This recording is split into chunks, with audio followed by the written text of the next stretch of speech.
మీ అందరికీ వందనాలు. నా దేవుడు మిమ్మల్ని మీ కుటుంబాలను నిండాలుగా దీవించునుగాక. ఈరోజు ఒక వాక్యాన్ని చదువుకొని ముందుకు నడుద్దాం.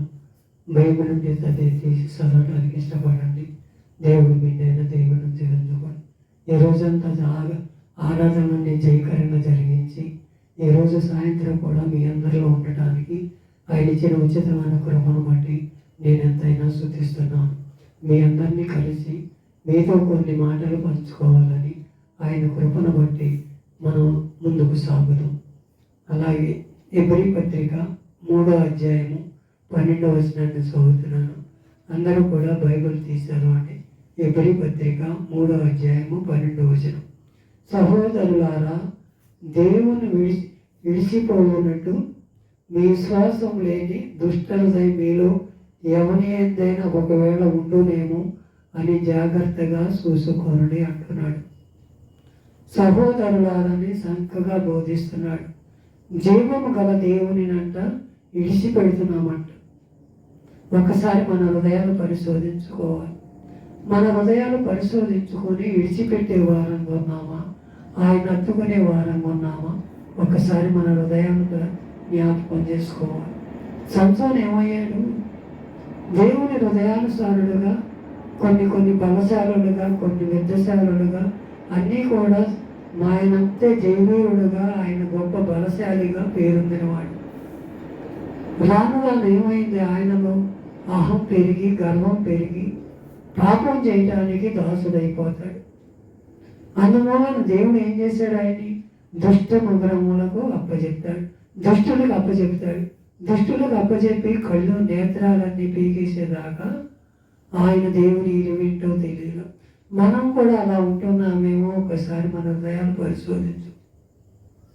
సంసోను వలె మన కళ్ళు నెత్తికెక్కి దేవుని జీవము గల దేవుణ్ణి మనము చూడలేని స్థితిలో ఉంటున్నామేమో ఒకసారి మనం నేనే గొప్పవాడిని, నేనే నా అంతటి వాడు లేడు, నేను చేసిందే గొప్ప అనుకుంటున్నామేమో ఒక్కసారి మన హృదయాలు పరిశోధించుకో. మన పితరులందరూ కూడా కొన్ని దేవునికి లోబడిన వారు ఉన్నారు, దేవునికి ఎదిరించిన వారు ఉన్నారు. దేవునికి ఎదిరించిన వారు ఏమయ్యారు? ఏలీ కుమారులు ఏమయ్యారు? ఏలీ గొప్ప సేవకుడై ఉండి, ఆయన పెద్ద నాయకుడిగా ఉండి, ఆయన దేవుని ప్రజలను ఎంతోమందిని మంచి మార్గంలో నడిపించిన వాడు. ఆయన రక్తంలో కడగబడిన వారు, ఆయన రక్తంలో ఉన్నవారే కదా, ఆయన రక్త సంబంధులే కదా పిల్లలు. ఎందువలన నేను నా దేవుడు అంటే భయం లేని లెక్కలేని తనము కలిగింది. అందుకే సమయలతో మాట్లాడించాడు, వారి కుటుంబంలోనే నేను నాశనం చేస్తాను. అలాగే మనల్ని కూడా నాశనం చేస్తాడేమో. మనం అంటే నేను దేవుని సేవకుని బిడ్డని, దేవుని అన్నీ తెలుసని మనం గర్వంతో ఊరేగుతున్నామేమో. ఒక్కసారి మన హృదయాలు దేవుని జీవము గల దేవుణ్ణి విడిచిపెడుతున్నారంటే ఇక్కడ విశ్వాసం లేని దుష్టముగా అయిపోతున్నారు. అలాంటి వారందరినీ దేవుడు అణిచివేసేస్తాడంతే. గొప్ప హింస కలగజేసి వారిని నామరూపాలు లేకుండా చేస్తాడు. మనం అలా ఉండకూడదు. మనం వాళ్ళ గురించి ప్రార్థన చేసి, అయ్యా అయినా ఏది మాట నేనలా సేవకుడైనా సరే. అలాగే మనం కూడా మనం చేసే తప్పు ఎప్పుడూ పోదది. ఒకసారి చేస్తే క్షమిస్తాడు, రెండోసారి కూడా అదే తప్పు చేస్తే శిక్షిస్తాడు. మనం దేనికి లోపడాలో ఒకసారి మన హృదయాలు పరిశోధించు. సహోదరులారని జీవము గల దేవుని దేశిస్తున్నారని ఎంతో మనోవేదనతో హెబ్రీ గ్రంథకర్త రాశాడు.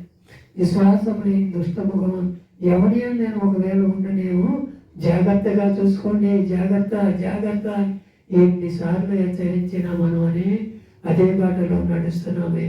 మన అహంకారం, మన అవిధేయత, మనమే నేనే అని అహంకారము మనలో ఉన్నదేమో ఇప్పుడు తీసివేసుకుందాం. దేవుని ఎదుట మెండైన దేవుళ్ళు పొందుకుందాం. జాగ్రత్త పడినట్లు ఆయనతో మనం ఎప్పుడూ కూడా జాగ్రత్తగా ఉంటే అవన్నీ కూడా మనకు మేలులే అని తెలిసిపరుస్తున్నాడు. 1 కొరింథీ పత్రిక 10వ అధ్యాయం 12వ వచనం. తాను నిలుచుతున్నాను తలంచుకుని వాడు పడినట్లు జాగ్రత్తగా చూసుకునేవారు. అదే అంటున్నాడు ఇక్కడ. తెలుసుకున్నవాడంట నేనే గొప్పవాడిని, నా ఎంత తోడు లేదు, నేనే సంపాదించా, ఈ బిల్డింగ్ నేనే కొన్నా, ఈ కారు నేనే కొన్నా, ఇది నేనే నేనే నేనే అని ఊరేగే వాళ్ళందరూ కూడా నిలుతున్నానంట పేక మేడలు వెళ్ళి కూలిపోతామే తప్ప దేవుని ఎదుట ఎవడో కూడా నిలవసాలం అనే తలంచుకోకూడదంట మనం. దేవుడే నాకు ఇది ఇచ్చాడు, దేవుడు యెహోవా ఈ మట్టే నేను పొందుకున్నానని చెప్పాలి. ఏమైంది? యెహోవా ఇచ్చెను, యెహోవా తీసుకొని పోయాను, యెహోవా నామానికి స్తుతి కలుగును అన్న బట్టి ఆయనకి రెండింతల అభిషేకం ఇవ్వగలిగాడు. అలాగే నువ్వు నేను కూడా అలా అనగలిగింది. దేవుని సన్నిధిలో మనం తలంచుకోవాల్సిన ప్రతిదీ కూడా ఇది నేను కొన్నా, నేను కట్టా, నేను నేను అనేది మనం తలంచు. ఇది యెహోవా ఇచ్చాడు, యెహోవా నామానికి స్తుతి కలుగునుగా.